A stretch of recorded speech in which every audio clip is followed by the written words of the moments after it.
இந்த மாத ராசி பலன் வரும்போது முதல் ராசியாக வருகிறது மேச ராசி. இந்த மேச ராசியோட தன்மையை பத்தி இங்க பார்க்க போறோம். மேச ராசின்னா என்ன?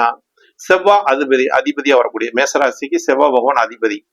இந்த ராசி அதிபதி எங்க இருக்காருன்னு பார்த்தா உங்க ராசிக்கு 5ஆம் இடத்துல இருக்காரு. இந்த ஜூலை மாதம் ஃபுல்லாவே உங்களுக்கு சிம்மத்துல 5ஆம் இடத்துல இருக்காரு. 5ஆம் இடம் என்பது பூர்வ புண்ணியம், குலதெய்வம், குழந்தைகள், தன்னோட ஆசைகள், தன் மனதில் எழுதக்கூடிய அனைத்துமே நிறைவேறக்கூடிய ஒரு தன்மை. அதே மாதிரி தன் சொந்தமா வீடு கட்டக்கூடிய ஒரு ஆசைகள் இந்த இவங்களுக்கு ரொம்ப மேலோங்கி இருக்கும். ஏன்னா செவ்வாய் பகவான் ஒரு மாதமான காலமாக ஒரு நீசத்தில் இருந்தார். அப்ப சொத்துங்கிற ஒரு பிரச்சனை இந்த மேசராசிக்காரங்களுக்கு அதிக அளவில் இருக்கும். சொந்தங்கிறதுலனாலும் பிரச்சனை இருக்கும். அப்ப சொந்த பந்தம், சொத்து இதுல எல்லாம் ஒரு பிரச்சனையை ஒரு ஒழுங்கு பண்ணக்கூடிய ஒரு மாதமாக இந்த மாதங்கள் அவங்களுக்கு ஒரு அனுகூலமான ஒரு தன்மை ஏற்படுத்தி கொடுக்கும். ஏன்னா ரிஷபராசி என்றாவே உங்களோட அதிபதி யாருன்னு பாத்தீங்கன்னா சுக்கிர பகவான் தாங்க. சுக்கிரன் தாங்க எல்லாத்தையும் கொடுக்கக்கூடிய கிரகமே. ஒரு மனிதனுக்கு ஒரு ஆடம்பரமான வாழ்க்கைக்கும் சொகுசான வாழ்க்கைக்கும் சுக்கிரன் தான் அதிபதியே. அவரு நல்லா இல்லைன்னா அதெல்லாம் கிடைக்காதுன்னு வச்சுக்கிறேன். அந்த மாதிரி ஒரு நிலைப்பாட்டை சுக்கிரன் கொடுக்கக்கூடிய ஒரு தன்மை. அப்ப உங்க ராசியிலேயே சுக்கிர பகவான் ஆட்சி பெற்றக்கூடிய ஒரு நிலைப்பாடு. அதாவது சுக்கிரன் இந்த ஜூலை மாதம் முதல்ல இருந்தே உங்களுக்கு ஆட்சி பெறாரு. 25 தேதி வரைக்கும், ஜூலை 25 வரைக்கும் ஆட்சியில் இருக்காரு. அப்ப உங்க ராசி அதிபதி ஆட்சி பெற்று இருப்பதனால நீங்க அதிகாரம் பண்ணக்கூடிய தன்மை, நீங்க நினைச்சதை அடையக்கூடிய தன்மை உங்களுக்கு உருவாகும். ஏன்னா உங்க ராசியிலேயே ராசி அதிபதி ஆட்சி பெற்றிருக்கனால உங்களுக்கு அனைத்துமே எளிதாக கிடைக்கக்கூடிய ஒரு தன்மை உண்டு. உங்களுக்கு கோச்சார நிலையிலும் பார்த்தாலும் எல்லாமே நல்லா கிரகங்கள சஞ்சாரங்கள் நல்லா இருக்குது. ஏன்னா 2ஆம் இடத்துல குரு, தனக்காரகன் குரு அஷ்டமாதிபதி 2ல இருக்கும்போது யார் மூலியமாச்சு ஒரு வருமானத்தை கொடுத்துட்டு இருப்பார். ரிஷபராசிக்கு ஏதோ ஒரு ரூபமாக அவங்களுக்கு பணம் காசுகள் கையில் புழங்கி கொண்டே இருக்கும் என்பது ஒரு இந்த ராசிக்கு. அதே மாதிரி உங்களோட 4ஆம் அதிபதியை வரக்கூடியவர் சூரிய பகவான் 2ல் இருக்கார். அப்ப ஏதோ ஒரு இடம் சம்பந்தமான ஒரு விஷயத்திலாம் உங்களுக்கு இந்த காலகட்டம் ஒரு அனுகூலம் கொடுக்கும். வீடு சம்பந்தமான ஒரு நிலைப்பாடெல்லாம் நல்ல ஒரு அனுகூலமான ஒரு தன்மையை ஏற்படுத்தி கொடுக்கும். பொருளாதார நிலையும் நல்லா இருக்குங்க இந்த மாசம் உங்களுக்கு. அப்ப மிருகசீர நட்சத்திரம், அதுக்கு அடுத்து திருவாதிரை நட்சத்திரம், புனர்பூச நட்சத்திரம், இந்த 3 நட்சத்திரத்தில் பிறந்தவங்க மிதுன ராசியில் இருக்கிறவங்க. அப்ப இந்த ராசியோட அதிபதி நான் பாத்தீங்கன்னா புதன் பகவான். புதன் பகவான் உங்க ராசிக்கு 2ஆம் இடத்துல போய் வக்கரத்தில் இருக்கான்னு வச்சுங்களேன். அடுத்து சூரியனோட சேர்ந்து அஸ்தாங்கம் பெறக்கூடிய ஒரு தன்மை உண்டு. அப்ப உங்க ராசியிலே 7ஆம் அதிபதி, 10ஆம் அதிபதி, தொழில்ஸ்தானாதிபதியும் இருக்கார். குரு பகவான் பாதகாதிபதி உங்களுக்கு இருக்கனால பாதகம் இல்லை, சாதகம் தான் அப்படிங்கிற தன்மை. நண்பர்னால ஒரு சாதகம், தொழில் மூலியமா ஒரு சாதகத்தெல்லாம் கொடுக்கக்கூடிய தன்மை உண்டாகும். அதே மாதிரி உங்களுக்கு ராகுவும் பாக்கியத்தில் இருக்காரு. சனி தொழில்காரர்கள் 10ல் இருக்கார். அப்ப தொழில பெருசா முதலீடு போட்டு ஆசைப்படக்கூடாது மிதுன ராசிக்காரங்க இந்த காலகட்டத்தில். ஏன்னா சனி பகவான் உழைப்ப கொடுக்கக்கூடிய கிரகம் 10ல் போய் அமர்ந்திருக்காரு. அப்ப அந்த வீட்டதிபதி 10ஆம் அதிபதி உங்களுக்கு ராசியில் உட்கார்ந்துருக்காரு. அப்ப உங்க ராசியில ஏதாவது ஒரு தொழில் செஞ்சு ஏதாவது முன்னுக்கு வரலாமா, இருக்கிற இடத்துல இருந்து நம்ம என்ன இவ்வளவு நாளா கஷ்டப்பட்டுக்கிட்டே இருக்கிறது அப்படின்னு உங்களுக்கு அந்த மனசில் எண்ணங்கள், ஆசைகள் மேலோங்கி இருக்கும். அப்ப ஏதோ ஒரு நம்ம பணத்தை போட்டு ஏதாச்சும் ஒரு முதலீடு செஞ்சு தொழில் செய்யலாமான்னு பார்த்தா ராசியாதிபதி 2ல போய் வக்கரம் ஆயிட்டார். அப்ப ரிவேஸ் ஆகக்கூடிய தன்மை. நீங்க முதலீடு போட்டீங்கன்னா அது ரிவேஸ் ஆயிரும். அதனால உங்களுக்கு திரும்பி கிடைக்காதுங்கிற ஒரு தன்மை இருக்குது. அப்ப நீங்க அதாவது தொழில் செய்யுங்க. முதலீடு இல்லாம நீங்க தொழில் செய்யும் போது ஒரு பார்ட்னர்ஷிப் போட்டு பார்ட்னரை நம்பி ஒரு தொழில் செஞ்சீங்கன்னா நல்லது. நீங்க ஒரு முதலீடு நேரடியாக உங்க பேர்ல போட்டு செஞ்சீங்கன்னா பாதகாதிபதியில ராசியிலே இருக்கிறதுனால ஏதோ ஒரு மூலியமா பாதகத்தை கொடுத்துரும் நண்பர்களே. அதனால உங்களுக்கு சாதகமா இருக்கணும்னா நீங்க வேலையை மட்டும் பார்க்கணும். கமிஷன் அடிப்படை தொழில் உங்களுக்கு நல்லா இருக்கும். அதாவது இங்கிருந்து அங்க மாத்தி விடுற தொழில் நல்லா இருக்கு. ஒரு தகவல் தொழில்நுட்பத்தை கையாளுவது சிறப்பு. கமிஷன் பேசிக்கில் உங்களுக்கு சிறப்பை தரும். இதுதான் உங்களுக்கு ஒரு சிறப்பான. அதே மாதிரி ரியல் எஸ்டேட் என்று சொல்லக்கூடிய இடம் சம்பந்தமான விஷயங்கள் எல்லாம் இதுல எல்லாம் உங்களுக்கு லாபத்தை கொடுக்குங்க. ஒரு இடத்த நீங்க உங்க இதில் வாங்கி அதை நீங்க வித்தீங்கன்னா கூட இந்த காலகட்டத்தில் உங்களுக்கு ஒரு அனுகூலமான ஒரு தன்மையெல்லாம் இருக்கும். இந்த மாசத்துல அது அனுகூலமான ஒரு நிலைப்பாடையும் கொடுக்குது. கடக ராசிக்கு இந்த ஜூலை மாதம் எப்படி இருக்கும்? ஏன்னா விரையாதிபதி உங்க ராசியில உட்காந்துட்டாருங்க. அப்ப ராசி ஆள போடக்கூடிய கிரகம் எதுன்னு பாத்தீங்கன்னா புதன் பகவான் தான். உங்க ராசிக்கு விரயத்தை கொடுக்கக்கூடியவர். 12ஆம் அதிபதி விரையாதிபதி. அதே மாதிரி முயற்சிக்கு அதிபதி அவர் தான். உங்க ராசியில் வக்கரம் பெறாரு. உங்க ராசி அதிபதி எங்க போறாரு? 3க்கு போறாரு. இந்த மாசம் ஆரம்பிக்கும் போதே 3க்கு போறாரு. இந்த ஜூலை மாதம் முதல் நாளே 3ல் இருக்காரு. அப்ப பரிவர்த்தனை யோகம்னு இருக்குது. அதாவது 1ஆம் அதிபதி 3ஆம் அதிபதி பரிவர்த்தனால நீங்க ஏதாச்சும் ஒரு ஒப்பந்த முறையில உங்களுக்கு ஏதாச்சும் ஒரு பரிவர்த்தனை போடக்கூடிய ஒப்பந்த அடிப்படையா ஏதாச்சும் பேசிக்கலா நடக்கக்கூடிய தன்மையா இந்த காலகட்டம் உங்களுக்கு அனுகூலமா இருக்கும். அதே சிம்மராசிக்கு அந்த அஷ்டம சனி வேறு நடக்குதுங்கிறீங்க, லாபம்னு சொல்றீங்க. அதாவது உங்க ராசி அதிபதி கொண்டுதான் நீங்க செயல்படுவீங்க. உங்களுக்கு அதிபதி யாரு? சிம்மத்துக்கு அதிபதி சூரியன். சூரியன் வந்து இப்போ 11ஆம் இடம் லாபஸ்தானத்தில் இருக்கார். ரெண்டாம் அதிபதியோட வீட்டில் வந்து லாபாதிபதி போய் உட்காந்துட்டாருன்னு வச்சுங்க. அப்போ புதனோட வீடு 2க்கு அதிபதி அவர் தான், 11க்கு அதிபதி அவர் தான். அவரோட வீட்டில் போய் சூரியன் உட்காந்துட்டார். அப்போ இந்த மாதங்கள் உங்களுக்கு லாபத்தை கொடுக்கக்கூடிய ஒரு 20 தேதி வரைக்கும் ஒரு லாபத்தை ஏற்படுத்தி கொடுக்கக்கூடிய தன்மை, லாபத்துக்கு உண்டான சுப செலவுகளையும் கொடுக்கக்கூடிய தன்மையும். ஏன்னா 12ஆம் இடத்துக்கு அதுக்கு மேலே 12ஆம் இடம் ஒரு மாதம் சஞ்சாரம் செய்ய வந்துடுவார்னு வச்சுங்களேன் சூரியனை. அப்போ உங்களுக்கு இந்த மாதத்தில் சிறப்பான ஒரு நிலைப்பாட்டை கொடுக்கக்கூடிய ஒரு தன்மை இருக்குது. அப்போ உங்கள் ராசியாதிபதி 11ல் இருப்பது லாபத்தை எதிர்நோக்கி காத்து கொண்டு லாபம் கிடைக்கும் என்பது எல்லாரும் சந்தேகம் இல்லை. ஏன்னா குருவும் உங்களுக்கு 5ஆம் அதிபதியாக வரக்கூடியவர் வந்து 11ல் போய் உட்காந்துட்டார். அஷ்டமத்துக்கு அதிபதி அவர் தான்.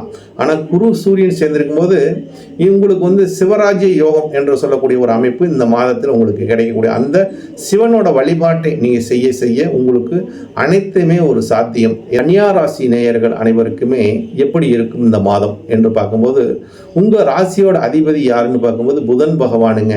புதன் பகவான் உங்கள் ராசிக்கு 1க்கு அதிபதி அவர் தான், 10க்கு அதிபதி அவர் தான். உங்கள் ராசி அதிபதி இந்த மாதம் வந்து பார்த்தீங்கன்னா கிட்டத்தட்ட அவர் வந்து 11ஆம் இடத்துல இருக்கார். அந்த 11 கூடவனும் உங்கள் ராசிக்கு வரப்போகிறார். இந்த மாதம் முதல்ல உங்கள் ராசியில் வேறு அமர்றார். அப்போ சந்திரன் வந்து ராசியில் அமர்வது ஒரு சிறப்பு. அப்போ 11ஆம் அதிபதியாக வரக்கூடிய சந்திரன் ராசியில் இருக்குது. அதே மாதிரி உங்களோட அதிபதி ராசியாதிபதி வரக்கூடிய புதன் பகவான் தான். அப்போ உங்கள் ராசியாதிபதி 11ல் இருப்பது லாபஸ்தானத்தில் இருக்கும்போது அது வக்கரம் பெற்றிருக்கார். வக்கரம் பெற்றிருந்தால் உக்கிரமான ஒரு பலன். அப்போ இந்த மாதம் உங்களுக்கு நல்ல ஒரு பலனை கொடுக்குங்க. கன்னியா ராசி நேயர்களுக்கு என்னடா கண்டச்சனி நடக்குதுங்கிறாங்க, நீங்கள் நல்ல பலன் கொடுக்குறீங்க. நிச்சயமாக இந்த மாதம் உங்களுக்கு ஜூலை மாதம் அனுகூலமான ஒரு மாதம். ராசிக்கு இந்த ஜூலை மாதம் எப்படி இருக்குங்க? உங்கள் ராசிக்கு அதிபதி யாருன்னு கேட்டால் சுக்கிர பகவான் 8ஆம் இடத்துல போயிருக்காங்க, ஆட்சி பெற்றிருக்காரு. 8ஆம் இடம்ங்கிறது என்ன? அஷ்டமம், அவமானம், துன்பம், கஷ்டம் இதெல்லாம் கொடுக்கும். இருந்தாலும் உங்கள் ராசி அதிபதி 8ல் இருக்கார். ராசி அதிபதி 8ல் இருக்கிறது சிறப்பு தாங்க அப்படிங்கிற ஒரு நிலைப்பாடு இருக்குன்னு வச்சுங்களேன். ராசி அதிபதி 8ல் இருக்கார். அதனால் ஒன்றும் பிரச்சனை இல்லை. உங்களுக்கு எல்லாம் அனுகூலமாக இந்த மாதம் இருக்குங்க. அதே மாதிரி உங்கள் ராசிக்கு 5ஆம் இடத்துல ராகு பகவான் இருக்கிறதுனால புத்தி போன போக்கில் போயிடாதீங்க நிச்சயமாக.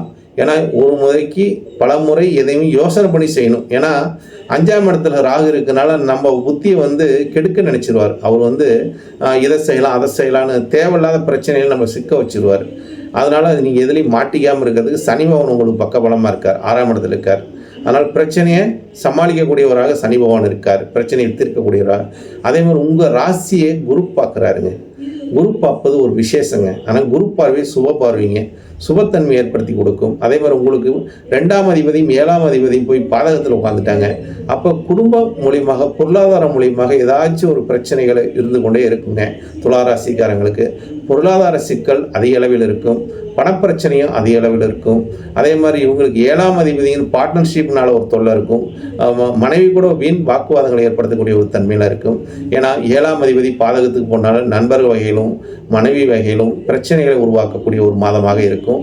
அதனால் அதெல்லாம் இந்த மாதத்தில் நீங்கள் தவிர்ப்பது நல்லது. நண்பர்கிட்ட வீண் வாக்குவாதம் வேண்டாம், மனைவி இடத்துல வீண் வாக்குவாதம் வேண்டாம், கணவன் மனைவிகளை விட்டு கொடுத்து போவது நல்லது.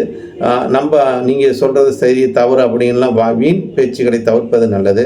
ஏன்னா பேச்சினால் ஒரு பிரச்சனையை கையாளக்கூடியவராக இந்த துளாராசிக்காரர்கள் இருப்பாங்க. இந்த மாதம் ஏன்னு கேட்டிங்கன்னா உங்கள் ராசிக்கு 8ஆம் இடம் வந்து வலுவாக இருக்குது. 8ஆம் இடம் வலுவாக இருந்தால் ராசி அதிபதி போய் 8ல் உட்காந்துட்டார். அப்போ 8ஆம் இடத்துல ஆட்சி பெற்றால் நமக்கு வந்து தேவையில்லாத ஒரு அவமானத்தை கொடுத்துருவார், தேவையில்லாத பிரச்சனை கொடுத்துருவார், தேவையில்லாத மன உளைச்சலை ஏற்படுத்துகிறோம். எப்படி சந்திரன் போய் 8ல் இருந்தால் சந்திராஷ்டமம் அப்படிங்கிற ஒரு தன்மை சொல்லுவோம். அது மாதிரி அஷ்டமஸ்தானத்தில் கிரகம் ஆட்சி பெற்றிருந்தால் நமக்கு பிரச்சனை தேவையில்லாமல் எங்கிருந்து வருதுன்னே தெரியாது, எப்படி வருதுன்னே தெரியாது. அதனால் இந்த பிரச்சனைகள் அதிகமாக இருக்கும். அதே மாதிரி வாக்காதிபதியாக வரக்கூடிய குடும்பாதிபதி தனாதிபதியாக வரக்கூடிய ஒரு பொருளாதாரத்துக்கு உண்டான கிரகம் என்று செவ்வாய் பார்க்கும்போது அவர் பாதகத்தில் போய் உட்காந்துட்டார்.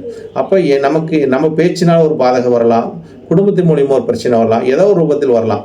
அதனால் துளாராசிக்காரர்கள் இந்த ஜூலை மாதம் மட்டும் மிக கவனமாக கையாள்வது, பொருளாதாரமும் சரி குடும்பமும் சரி பேச்சும் சரி எல்லாத்துலேயும் விழிப்புணர்வோடு இருங்க. விழிப்புணர்வோடு இருந்தீங்கன்னா உங்களுக்கு தேவையில்லாத ஒரு பிரச்சனையிலேருந்து நீங்கள் தப்பிச்சுக்கலாம். ராசிக்காரங்களுக்கு எந்த மாதிரி ஒரு பலாபலனை கொடுக்கும்? விருச்சிக ராசிக்கு அதிபதி யாருன்னு கேட்டால் செவ்வாய் பகவான். உங்களோட தனாதிபதி குடும்பாதிபதி யாருன்னு கேட்டால் குரு பகவான். அப்போ இந்த ராசி அதிபதி வரக்கூடிய செவ்வாய் பகவான் தொழில் ஸ்தானத்தில் போய் உட்காந்துட்டாருங்க. இந்த ஒரு மாத காலமும் உங்களுக்கு தொழில் ஸ்தானத்தில் செவ்வாய் இருக்கார். அப்போ ஏதோ ஒரு தொழிலை செஞ்சு தொழில் மூலியமாக நம்ம ஏதாச்சும் ஒரு முதலீடு போட்டு செஞ்சு நம்ம தொழில் டெவலப் பண்ணலாமா? விருச்சிக ராசிக்காரங்க ஏதோ ஒரு புது திட்டங்களை தீட்டி வைக்கக்கூடிய ஒரு தன்மையில் அவங்களோட மனநிலைகள் இருக்குது. ஏன்னு கேட்டால் 4ஆம் அதிபதியாக வரக்கூடியவர் சனி பகவான் 5ல் போய் உட்காந்துட்டான். அப்போ 5ஆம் இடங்கிறது ஆள் மனசு. அப்போ 4ல் இருக்கிறது 5 நிறைவேற்றி கொடுக்கும். அப்போ 4ஆம் இடத்துல ராகு இருக்கார்.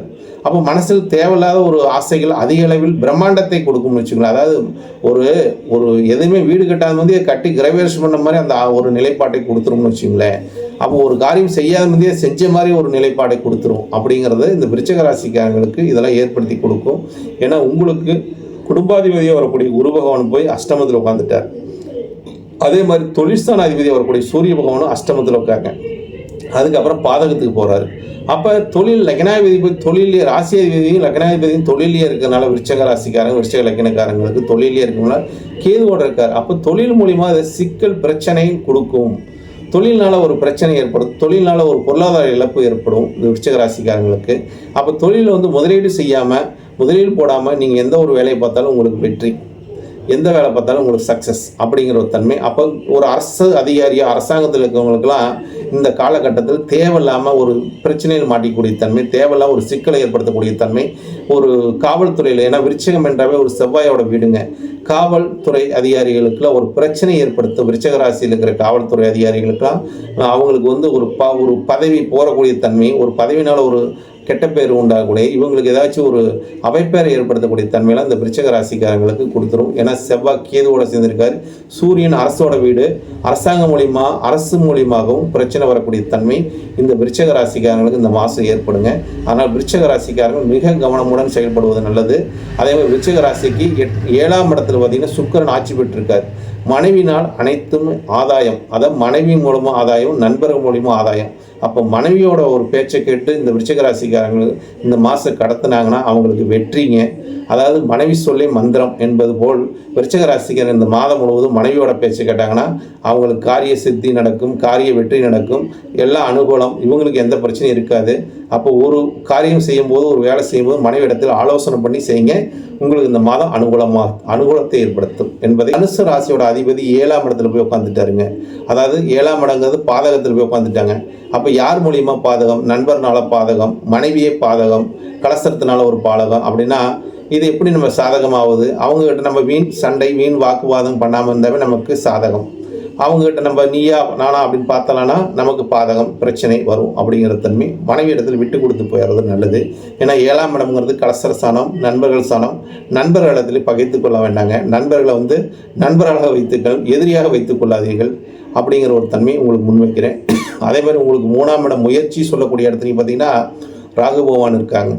பிடிவாத தன்மையும் முரட்டுத்தன்மையும் தேவையில்லாத பிரச்சனைகள் வீம்பு பண்ணுவதெல்லாம் நீங்கள் வேண்டாங்க. தனுசு ராசிக்காரங்களுக்கு அது உங்கள் சுக பாதிப்பை சுக கேடை உண்டாக்கிடும். ஏன்னா 3ஆம் இடம் ராகு உட்காந்துருக்கனால அந்த முரட்டுத்தன்மையும் பிரச்சனையும் கொடுக்கும். 4ஆம் இடம் சுகஸ்தானத்தில் போய் சனி உட்காந்துட்டாருங்க. அப்போ சுகஸ்தானத்தை கெடுத்து போடுவார் சனி. அதனால் இந்த பிரச்சனையும் வேண்டாங்க. 6ஆம் இடம் தனுசு ராசிக்காரங்க சுக்கரன் ஆட்சி பெற்றிருப்பது அது சரியில்லைங்க. ஏன்னா சுக்கரன் ஆட்சி பெற்றிருந்தால் நல்லதுன்னு சொல்லுவாங்க. ஆனால் உங்களுக்கு சுக்கரன் எதிரி ஆட்சி பெற்றுட்டான், எதிரி வலுவாத்துட்டான். அப்போ நீங்கள் இந்த மாதத்தில் வந்து ஒரு கடன் பிரச்சனையில் சிக்கக்கூடிய தன்மை, கடனால ஒரு அவமானப்படக்கூடிய தன்மை இதெல்லாம் வந்துருங்க. அதனால் கடனை அளவுக்கு அதிகமாக வாங்காதீங்க. அளவுக்கு அதிகமாக வாங்கினீங்கன்னா பிரச்சனையை கொடுத்துருங்க. அளவோடு வச்சுக்கோங்க. அதே மாதிரி தேவையில்லாம மருத்துவ செலவும் கொடுக்கும். 6ஆம் இடம் வளர்த்துட்டாவே எதிரினால பிரச்சனை, கடன் பிரச்சனை, நமக்கு மருத்துவ செலவை ஏற்படுத்தி விடும். அப்படிங்கிற தன்மைகளை நோய் ஏதாச்சும் கொடுத்துரும். இதுக்கெல்லாம் நம்ம மருத்துவம் பார்க்க மாதிரி இந்த மாதத்தை கொடுத்துரும்னு வச்சுங்களேன். ஆனால் உங்கள் ராசி அதிபதி யார் கூட சேர்ந்திருக்காருன்னு பார்த்தீங்கன்னா குரு வந்து சூரியனோட பாக்கிய அதிபதியோட சேர்ந்திருக்காரு. அப்போ பாக்கியங்கள் உண்டு. தந்தை மூலியமாக ஆதாயம். இந்த தனுசு ராசிக்காரங்களுக்கு தந்தையை வணங்கி விட்டு எந்த வேலையை செஞ்சாலும் உங்களுக்கு தெய்வ அனுகூலம் தாராளமாக கிடைக்கும். தந்தையாரோட பேச்சு கேட்பதும் தந்தையாரோட வணங்குவதும் தந்தையை வந்து ஒரு போற்றக்கூடியவர்களாக இருக்கும்போது இவங்களுக்கு எந்த பிரச்சனை வந்தாலும் அதை வந்து தப்பிக்கக்கூடிய ஒரு தன்மை உண்டுங்க. அதனால் தெய்வ அனுகூலம் உண்டு. மகர ராசிக்காரங்களுக்கு அனுகூலமான ஒரு மாதமாக தான் இந்த மாதமும் இருக்கிறது. ஜூலை மாதமும் இருக்குதுன்னு வச்சுக்கலாம். ஏன்னா ஜூலை மாதம் ஆகும்போது ராசி அதிபதியாக வரக்கூடியவர் சனி பகவான் 3ஆம் இடத்தில் முயற்சி என்ற ஸ்தானத்தில் வெற்றியில் இருக்கார். ராகு வந்து 2ஆம் இடம் பொருளாதார நிலை நல்லா இருக்குங்க. அடுத்தது உங்களுக்கு குடும்பம் என்று சொல்லக்கூடிய இடத்தில் வந்து ராகு இருக்கனால குடும்பத்தில் தேவையில்லாத பிரச்சனைகளை வளர்த்தி கொள்ள வேண்டாம். குடும்பத்தில் வந்து வீண் வாக்குவாதங்களை தவிர்த்து விடுங்கள். ஏன்னா பேச்சினால பிரச்சனை வருங்க. 4ஆம் இடம் என்பது சொந்த பந்தம், வீடு, வாகனம் இதெல்லாம் குறிக்கும், சொத்தை குறிக்கக்கூடிய பாவம். அப்போ அந்த பாவம் 8ல் இருக்கிறனால சொந்தத்தினால ஒரு பிரச்சனையும் சொத்துனால ஒரு பிரச்சனையும் இதெல்லாம் வந்து இந்த 8ஆம் இடங்கிறது ஒரு அசிங்க அவமானத்தை கொடுக்குங்க. அப்போ உறவு மத்தியெல்லாம் தேவையில்லாத வீண் விவாதங்களை தவிர்ப்பது நல்லது. அதாவது சொந்தத்தில் வந்து ஏதாச்சும் ஒரு பிரச்சனையில் நீங்கள் வந்து எது செய்கிறேன் அப்படின்னு எதாவது முன்னாடி நின்னீங்கன்னா உங்களுக்கு அவமானத்தை கொடுத்துருங்க. அப்போ ஒரு இடம், வீடு, ஒரு போக்குவரத்து இந்த மாதகட்டத்திலாம் கொஞ்சம் ஒத்தி வச்சுக்கோங்க. ஏதோ ஒரு இடம் வாங்குறேன், ஒரு அட்வான்ஸ் போடலாம் அப்படின்னா இந்த மாதத்தில் போட வேண்டாங்க. ஏன்னா 4ஆம் இடம் நிலத்தை குறிக்கக்கூடியது, வீட்டை குறிக்கக்கூடியது, வாகனத்தை குறிக்கக்கூடியது. அப்போ இந்த மகர ராசிக்காரங்களுக்கு வந்து இந்த மாதத்தில் வாகனம் வாங்க வேண்டாங்க. வீடு ஏதாச்சும் வாங்கணும், அட்வான்ஸ் கொடுக்கணும், அதெல்லாம் வாங்க வேண்டாம். ஏன்னா செவ்வாய் பகவான் கேதுவோட சேர்ந்து 8ஆம் இடத்துல இருக்கார், அரசாங்க வீட்டில் இருக்கார். அப்போ அந்த டாக்குமெண்ட்ஸில் ஏதாவது பிரச்சனை கொடுக்கக்கூடிய தன்மை, வீண் விவாதங்களை ஏற்படுத்தக்கூடிய, அவமானப்படக்கூடிய தன்மை, உங்களுக்கு பணம் இழக்கக்கூடிய தன்மை வந்துருங்க. அப்போ மகர ராசிக்காரங்களுக்கு அப்போ வாகனம் வாங்குவது, இடம் வாங்குவது, வீடு ஏதாச்சும் ஒப்பந்தம் போடுவதெல்லாம் இந்த மாதத்தில் எதுவும் வேண்டாங்க, செய்யாமல் இருப்பது ஒரு சிறப்பு. 5ஆம் இடம் பூர்வ புண்ணியம் நல்லா இருக்குதுங்க. மகர ராசிக்காரர்கள் குழந்தைங்களால் ஆதாயம், குலதெய்வத்தினால் ஆதாயம், பிள்ளைகளுக்கு என்ன செய்யணுமோ அதில் இந்த மாதத்தில் செய்வது நல்லது. ஏன்னா பூர்வ புண்ணியம் ஆட்சி பெற்றிருக்கும் போது குலதெய்வத்தோட அனுகிரகமும் நல்லா இருக்குது, குழந்தைங்களோட எதிர்காலமும் நல்லா இருக்குது. குழந்தைங்களுக்கு தேவையானது இந்த காலகட்டத்தில் செஞ்சு வைப்பது, அவங்களுக்கு தேவையானது செஞ்சீங்கன்னா அது உங்களுக்கு நல்ல ஒரு பலனை கொடுக்கும் இந்த மாதம் என்ற ஒரு கருத்தை முன்வைக்கிறேன். ராசிக்காரங்களுக்கு எப்படி இருக்கு? கும்பத்தின் அதிபதியாக வரக்கூடிய சனி பகவான் ராசியிலே ராகு பகவான் இருக்கார். 5ஆம் இடத்துல வந்து பார்த்தீங்கன்னா குரு பகவானும் சூரிய பகவானும் இருக்காங்க. 4ஆம் இடத்துல பார்த்தீங்கன்னா சுக்கிர பகவான் ஆட்சி பெற்றிருக்காரு. அதுக்கடுத்து வந்து 7ஆம் இடத்துல வந்து செவ்வாய் கேது இருக்கிறாங்க. 9ஆம் இடத்துல வந்து பார்த்தீங்கன்னா 8ஆம் இடத்துல பார்த்தீங்கன்னா அடுத்து உங்களுக்கு சந்திரன் அஷ்டமத்தில் இருக்காரு. அப்போ கும்பராசிக்காரங்களுக்கு அஷ்டம சனி என்று இந்த மாதத்திலே பிறக்கும் போதே அஷ்டம சனியில் பிறக்கிற மாதிரி உங்களுக்கு இந்த மாதமே அஷ்டமத்தில் இருக்குது. அப்போ ஏதாச்சும் ஒரு விஷயத்தில் உங்களுக்கு ஒரு பிரச்சனை, அவமானத்தை கொடுத்துருவோம் அப்படிங்கிற ஒரு தன்மை கும்பராசிக்காரங்களுக்கு மிக கவனமாக இருக்கணும். ஏன்னா உங்களுக்கு குடும்ப 7.5 நடக்குது, வாக்கு சார்ந்த சனி வேறு இருக்காரு. அதனால 5ஆம் இடத்துல குரு இருப்பது ஒரு சிறப்பு. புத்திஸ்தானம் நல்லா இருக்குதுங்க. கும்பராசிக்காரங்களுக்கு தன் புத்தி போன போக்கில் போவதோட புத்தி சொல்வதை கேட்கணும், ஒரு முறைக்கு பல முறை ஆலோசனை பண்ணிக்கணும். ஆலோசனை பண்ணி தங்களோட காரியத்தை செய்வது சிறப்பை தருங்க. ஏன்னா ராசியில் ராகு இருக்கிறதுனால அந்த ராகு வந்து ஒரு நிழல் கிரகங்க. அதாவது இந்த ராகு வந்து என்ன வேணாலும் செய்ய சொல்லும், எப்படி வேணாலும் போகலாம், பார்த்துக்கலாம் அப்படின்னு சொல்லலாம். அப்படிலாம் போகக்கூடாதுங்க. ஒரு முறைக்கு 2 முறை நீங்கள் ஆராய்ச்சி பண்ணி தான் ஒவ்வொரு வேலையும் செய்யணுங்க. கும்பராசிக்காரங்களை ஆலோசனை நிறைய பேர்த்து கேட்கணுங்க. ஏன்னா 4ஆம் இடங்கிறது ஒரு வாகனத்தை குறிக்கக்கூடிய இடம், வீட்டை குறிக்கக்கூடிய இடம், சொகுசான வாழ்க்கையை குறிக்கக்கூடிய இடம் 4ஆம் இடம். இந்த மாதம் அந்த இடம் ஆட்சி பெற்றுருக்குதுங்க. அப்போ 4ஆம் இடம் ஆட்சி பெற்றிருந்தால் கும்பராசிக்காரங்க இந்த மாதத்தில் வாகனத்தை வாங்கக்கூடிய ஒரு தன்மை, ஒரு புதுசாக கார் இல்லாதவங்க கார் வாங்கக்கூடிய தன்மையும் ஏற்படும். அதாவது வீடு இல்லாதவங்களுக்கு ஒரு வீட்டை மாற்றக்கூடிய ஒரு தன்மையும், இல்லாட்டி புது வீட்டுக்கு ஒரு அட்வான்ஸ் கொடுக்கக்கூடிய தன்மையும், இல்லாட்டி ஒரு இடம் வாங்கக்கூடிய தன்மையும், ஒரு சொத்து இவங்க பேரில் ஒரு வரணும் அப்படிங்கிற ஒரு தன்மையில் இந்த மாதம் உங்களுக்கு சொத்துனால ஒரு ஆதாயங்க, சொந்தத்தினால ஒரு ஆதாயங்க. கும்பராசிக்காரங்களுக்கு 4ஆம் இடம் வலுவாக இருந்தால் பொருளாதார நிலை கொஞ்சம் சிறப்பாக இருக்குங்க. அப்போ இந்த மாதத்தில் உங்களுக்கு பொருளாதார நிலை நல்லா இருக்குது. அதே மாதிரி 7ஆம் இடங்கிற சொல்ல இடத்துலையும் செவ்வாய் கேது இருக்கிறதுனால மிக கவனமாக இருக்கணும். அதாவது நட்பு வட்டாரத்துலையும் சரி. ஏன்னா 7ஆம் இடங்கிறது அங்கே சூரியனோட வீடு வருது, அந்த வீட்டில் போய் செவ்வாய் இருக்காருங்க. ஃபயரான கிரகம், கேது வேறு சிக்கலை கொடுக்க கிரகம். அப்போ ஒரு பார்ட்னர்ஷிப்பு போட்டு ஏதாச்சும் பண்ணலான்னா இந்த மாதத்தில் பண்ணிட வேண்டாங்க. அதனால் இது பார்ட்னர்ஷிப்லாம் வேண்டாங்க. உங்கள் பேரில் எது பண்ணாலும் நல்லா இருக்கும் இந்த மாதத்தில். 4ஆம் இடம் உங்கள் தேவைக்கு உண்டான ஒரு பொருளாதார நிலை இந்த மாதம், ஒரு சொத்து வாங்கக்கூடிய தன்மையும், ஒரு வாகனம் வாங்கக்கூடிய தன்மையும் இதெல்லாம் அனுகூலமாக இருக்குது. இல்லாதவங்க இந்த மாதத்தில் வாங்கிக்கலாங்க, நல்லது என்ற ஒரு கருத்தை முன்வைக்கிறேன். மீன ராசிக்கு ஜூலை மாத பலன், ராசி பலன் எப்படி இருக்கும்? இது பொதுவான பலன் தான். அதாவது இந்த பொதுவான பலன் எப்படின்னு பார்க்கும்போது உங்கள் ராசிக்கு அதிபதியாக வரக்கூடிய குரு பகவான் ராசிக்கு 4ஆம் இடம் சொந்தங்கிற ஸ்தானத்துக்கு போயிட்டாரு, சொத்துங்கிற ஸ்தானத்துக்கு போயிட்டாரு.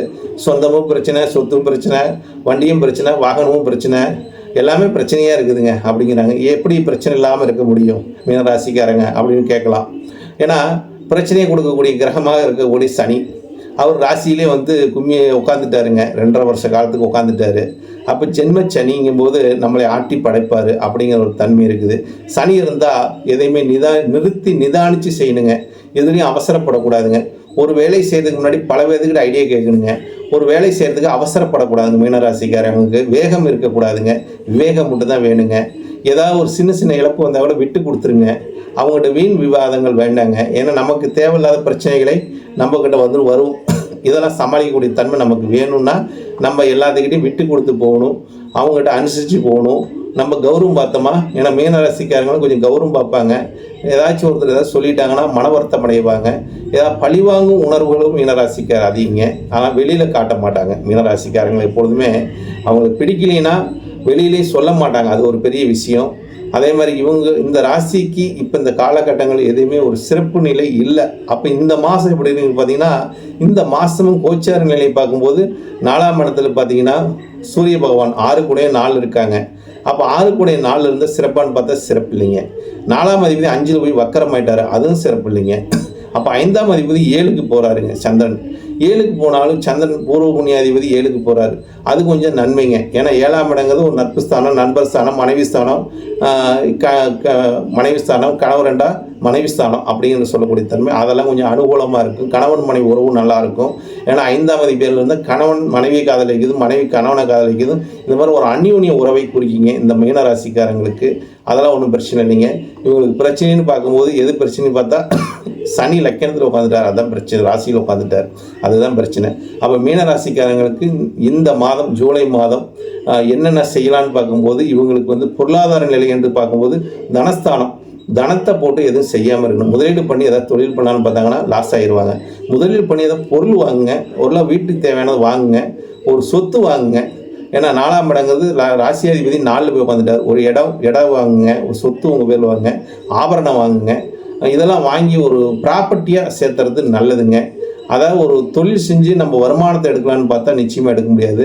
ஆனால் தொழில் முதலீடு போடாமல் தொழில் செஞ்சீங்கன்னா உங்களுக்கு லாபம் இரட்டிப்பாக கொடுக்கும். ஒப்பந்த அடிப்படையில் வேலை செய்யலாம். ஏன்னா குரு போய் ஒப்பந்த வீட்டில் போய் உட்காந்துட்டார். அது கமிஷன், தரக்கு கமிஷன் என்று சொல்லக்கூடியது போய் குருவே உட்காந்துட்டார். அப்போ கமிஷன் பேசிக்கலான ஒரு தொழில், ஒரு பொருளை வாங்கி கொடுப்பதும், ஒரு மற்றவருக்கு பேசி விடுவதும், ஒரு ஒப்பந்த அடிப்படையில் இருப்பதும், இதெல்லாம் வந்து உங்களுக்கு ஒரு சிறப்பான பலனை தரும். ஏன்னா 3ஆம் இடம் ஒப்பந்த அடிப்படை கிரகமாக வரக்கூடியவர் சுக்கிரன் ஆட்சி பெற்றுட்டார். அப்போ ஒப்பந்த தொழிலும் கமிஷன் அடிப்படை தொழிலும் மீனராசிக்காரங்களுக்கு இந்த மாதம் மிக சிறப்பாக இருக்கும், மிக நல்ல லாபத்தை கொடுக்கும். நண்பர்களே, நன்றி, வணக்கம், வாழ்க வளமுடன். பார்வதி சந்திரன்.